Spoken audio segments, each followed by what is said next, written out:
There are days that seem almost too perfect to go wrong. Days painted with innocence. Days where laughter, music, and the anticipation of joy seem to hang gently in the air.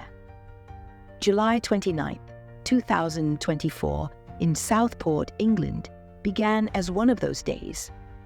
But by sundown, the town would be forever marked by a crime so horrific, so senseless, it would become etched into the hearts of an entire nation. This is the story of the Southport dance studio stabbings. A story not just about tragedy, but about innocence lost, of communal grief, and of the terrifying truth that even the safest of places can hide unimaginable danger. Tucked into the coastal charm of Southport, Stardust Dance Studio was more than just a building. It was a refuge, a dreamscape for children who wanted to twirl in glittery tutus and belt out Taylor Swift lyrics without a care in the world. For years, it had hosted dance camps, musical workshops, and themed parties that echoed with joy. The building itself was modest, but the spirit it held within its walls was electric. That summer, Stardust had planned a week-long Swiftie dance experience, a tribute to the global pop icon Taylor Swift. Themed costumes, glitter makeovers, choreography to hit songs like Shake It Off and You Belong With Me. It was every little girl's dream come true. The Monday morning sun shone bright. Parents dropped off their excited daughters, many in sparkly shirts, some wearing heart-shaped sunglasses, their bags packed with snacks, water bottles, and tiny glittering dreams. Among those children were BB King, age 6, Elsie Dot Stankham, age 7, and Alice De Silva Aguiar, age 9. None of them would make it home. The dance studio was filled with laughter that morning. Parents lingered, snapping pictures of their daughters beside Taylor Swift posters. Choreographers helped the kids stretch and learn their routines. There were over 20 children in attendance, all between the ages of 4 and 11. 2 adult supervisors and a few teen volunteers helped manage the class. Inside, a Bluetooth speaker blasted Taylor Swift songs. Bright foam mats lined the wooden floor. There were pink feather boas, glittery microphones, and Polaroid cameras capturing the smiles. For those few hours, the world outside felt a million miles away. But lurking beyond the studio walls, something dark was approaching. And no one, not the instructors, not the parents, not the children, could have seen it coming. It was shortly after noon when the door creaked open. At first, no one paid much attention. People often arrived late or stopped by to drop off forgotten items.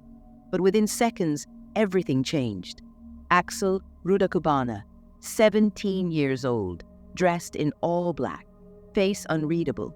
In his hand, he held a long kitchen knife, and in his eyes, there was nothing. No rage, no panic, just an eerie stillness, like he had rehearsed this moment 100 times. The room froze.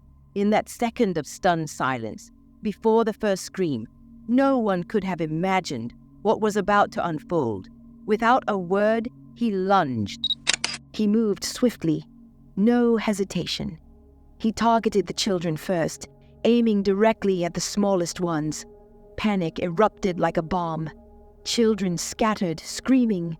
The instructor threw herself between the attacker and the nearest child, but he was fast. Too fast. He slashed and stabbed without mercy. 6-year-old BB King was the first to be struck. She had been near the center of the room, laughing moments earlier. The knife found her chest, twice. Elsie Dot Stankham, wearing a pastel tutu and a flower headband, tried to run. He caught her near the mirror wall.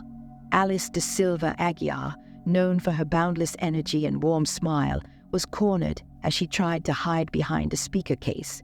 He stabbed her once, then again, and again. Blood pooled on the dance floor. Glitter was stained crimson. The music still played, "You Belong With Me," echoing in a nightmarish contradiction as screams overtook the melody. The adult supervisors, did everything they could. One threw a chair, another tried to tackle the attacker, getting slashed across the arm. Several children managed to flee into the hallway or out the back exit, but the damage was already done. Police arrived within minutes. It was chaos. Children screaming outside, parents rushing back, some not even aware of what was happening. The attacker made no attempt to run. When officers stormed the studio, he stood near the mirrored wall, the knife still in his hand, blood on his clothes, his face disturbingly calm. They arrested him on the spot. 17-year-old Axel Rudakubana was taken into custody without resistance. Paramedics declared Bebe, Elsie, and Alice dead at the scene.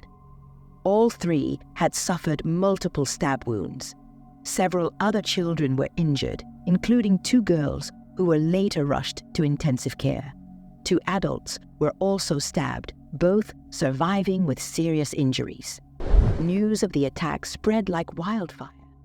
It started like any normal day in the school holidays, but ended in horror and tragedy. 3 innocent young girls killed in a frenzied knife attack. Southport, a peaceful town known more for its beaches and Victorian charm, was now the epicenter of a national tragedy. The days that followed were surreal. Candlelight vigils lit up King's Gardens. A sea of flowers, teddy bears, and Taylor Swift memorabilia began forming outside the studio. Parents clung to their children. Strangers hugged one another. Shock gave way to grief. Then grief gave way to rage. Why had this happened? Who was Axel Rudakubana? And most haunting of all, why would anyone target innocent children? The UK and international press descended on Southport. Headlines screamed of the Taylor Swift dance class massacre. The narrative was everywhere, but no one had answers. Taylor Swift herself posted a heartfelt message on Instagram.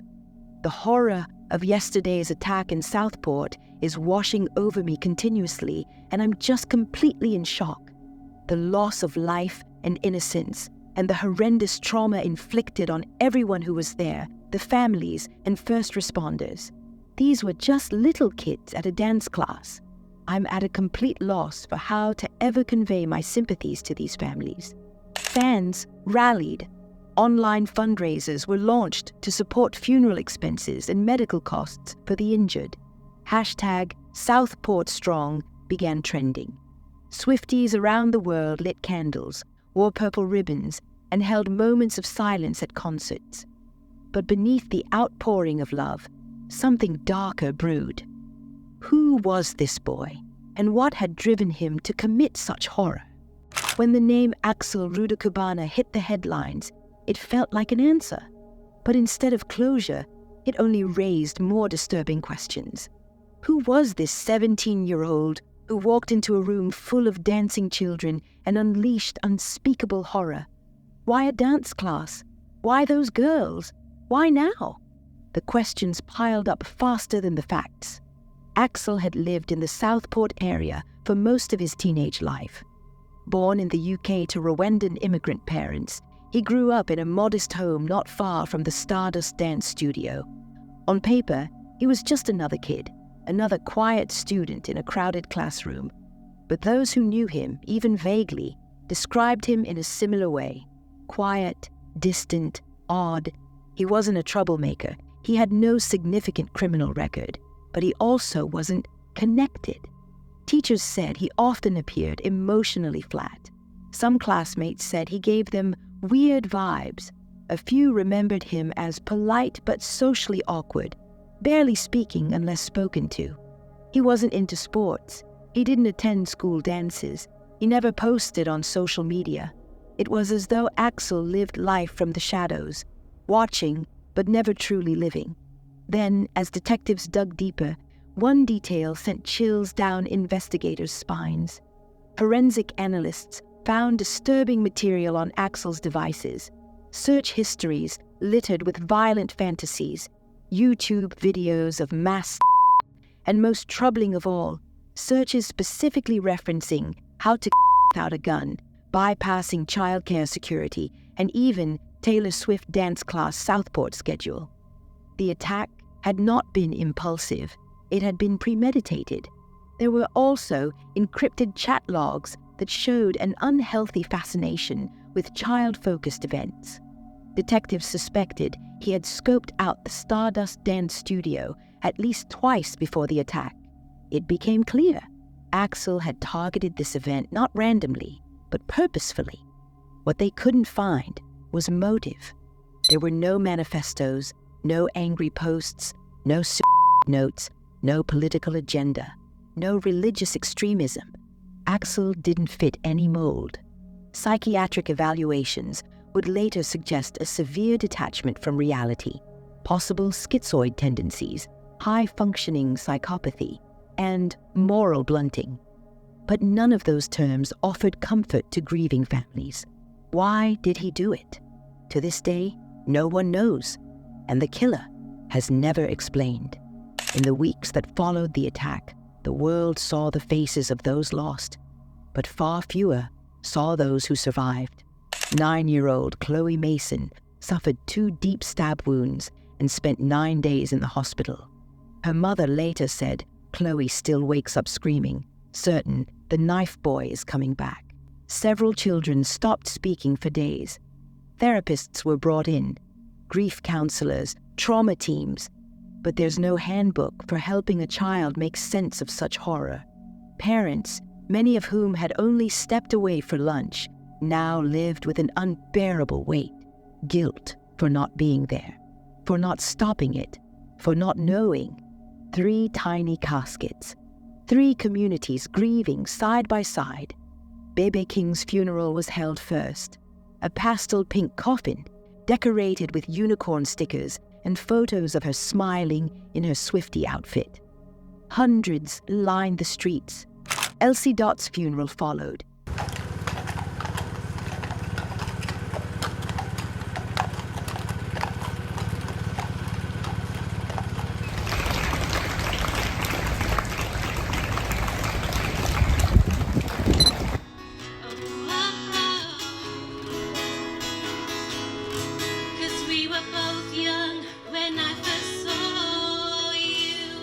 It is my privilege to speak today on behalf of Merseyside Police, North West Ambulance Service and Merseyside Fire and Rescue Service whilst honouring the life of your daughter Elsie. I know you've been deeply moved by the unwavering support of the emergency services who responded with professionalism, compassion and care. And I want to thank you for letting us be part of Elsie's special day. Alice's service, the largest, took place at Southport Cathedral. They arrived by car as well-wishers lined the street in silence and clapped as the cortege passed by. The tragedy of the loss of one so young, all too evident, not just for family and friends, but for those who had fought so hard to save lives that dreadful day. 9-year-old Alice da Silva Aguirre died from her injuries a day after she was stabbed at a Taylor Swift-themed dance class in Southport. 2 other girls, Bebe King and Elsie Stancombe, were also killed, from the Chief Constable of Merseyside. You have shown great courage in asking me to be here today, to speak, to give a message from you, Alice's family, to say that you do not want there to be any more violence on the streets of the United Kingdom in the name of your daughter. Each child had dreams. Bebe wanted to be a teacher. Elsie loved marine animals. Alice had already choreographed her own dance routine and planned to tour with her stuffed animals as backup dancers. And now, they were gone. When Axel Rudakubana appeared in court for the first time, he looked exactly as he had that day, cold, detached, hollow. His trial lasted 6 weeks. The prosecution presented an airtight case, CCTV footage showing his entry and movements in the studio forensic matches to the weapon and blood evidence, his online activity and chilling search history, eyewitness accounts from children, adults, and emergency responders. The defense attempted to argue diminished responsibility due to his mental state, but the court didn't accept it. Multiple psychiatric professionals testified that Axel understood what he was doing, even if he didn't feel remorse. The verdict: guilty on all counts. The sentence: This is my sentence for Axel Rudakubana. I'm sure that Rudakubana had a settled and determined intention to carry out these offences, and that had he been able to, he would have killed each and every child, all 26 of them, as well as any adults who got in his way. I'm now going to sentence Axel Rudakubana, having explained my reasons. On counts 1 to 3 murder, I sentence him to custody for life, with a minimum term which he must serve in custody of 52 years. Life in prison with a minimum term of 52 years. For a 17-year-old, that meant he would be almost 70 before he'd even be considered for release. But for the families, it was never going to be enough. The attack changed everything. The Stardust Den studio permanently closed. The owners couldn't bring themselves to return. The mirrors were shattered, the floors scrubbed clean, but the memories were permanent. Southport, once known for quiet beaches and Victorian piers, was now synonymous with one of the most horrific child-targeted attacks in UK history. Legislation was soon proposed to increase security protocols for youth events. Schools began running emergency drills, but none of it could change what had happened. None of it could bring the girls back. But in the quiet aftermath, something else rose, a national reckoning. For days after the July 2024 stabbings, Southport became the heart of a grieving nation. Flowers carpeted the pavement outside Stardust Studio. Stuffed animals, Taylor Swift posters, hand-drawn cards from children, everything a parent would wish they never had to leave behind. The mirrors are gone, but the reflection remains. A reflection of what was lost, a reminder of what we must protect, and a vow that even in the darkest hour, we remember their names. Baby King, age 6, Elsie Dot, age 5, Alice Rhea, age 7. They danced, they dreamed, they mattered.